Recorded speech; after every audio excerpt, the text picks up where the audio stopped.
the place of the meal. I will explain the place of the Lord's Supper. For 2,000 years, the church worshiped God with word and sacrament. Many changes happened. The first Christians shared the meal in small groups, then in-house,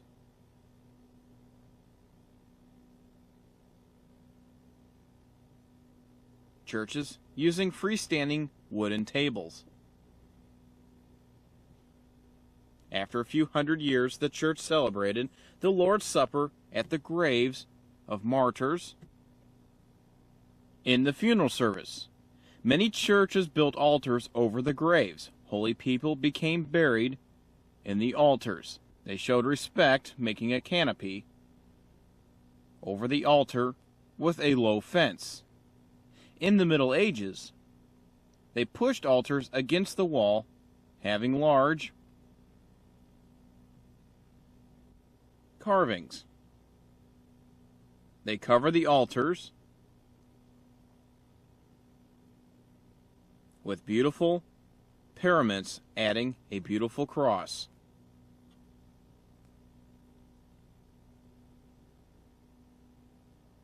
Candles and flowers. Think about many Lutherans churches today keeping still the same traditions. But this old way does not agree with Lutheran teaching. Lutherans teach that the Lord's Supper is God's holy meal. We remember Jesus with thanks. The altar is His table. Jesus gives us His body.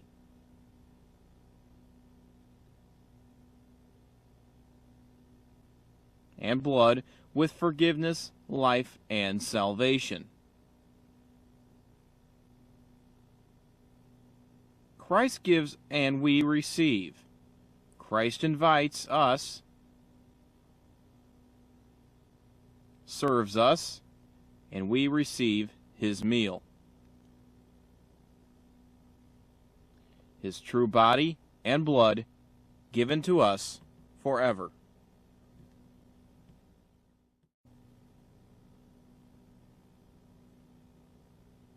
People need other people.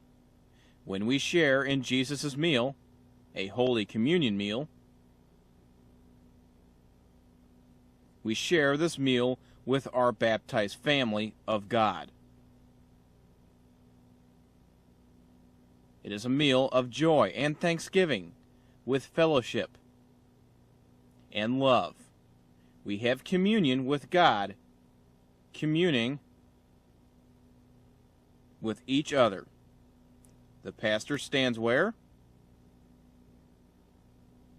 The pastor invites and welcomes the people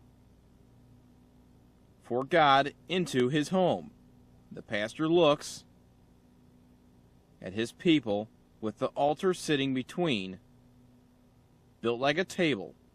The altar is the center of worship. Attention with lights, candles, and beautiful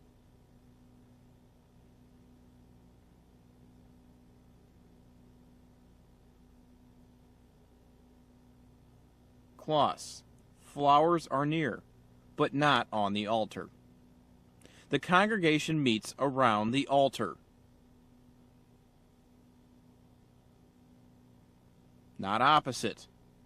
God's holy altar is elevated on a platform, for all people can see and join